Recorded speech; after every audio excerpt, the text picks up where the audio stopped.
এই এক পর্যায়ে এখানে যখন এই কথা বলতেছিল, কথা বলার এই পরপরই যে রাসেল কাদির আট্টাকের রাসেল লাইসুদ্দিনের ছেলে, ওই এই বাইরের থেকে লোকজন হায়ার কইরা নিয়ে আসছে, এটা আমরা জানতাম না।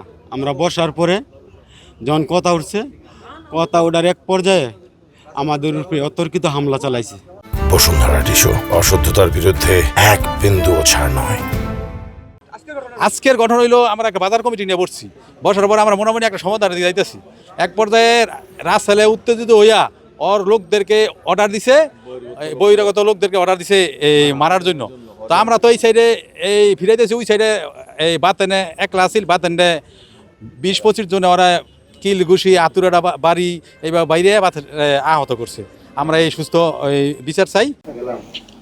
আপনারা জানেন রূপগঞ্জ থানাধীন ইসাপুরা বাজারে এখানে বাজার কমিটি নিয়ে আজকে বাজারের লোকজন এখানে বসছিল।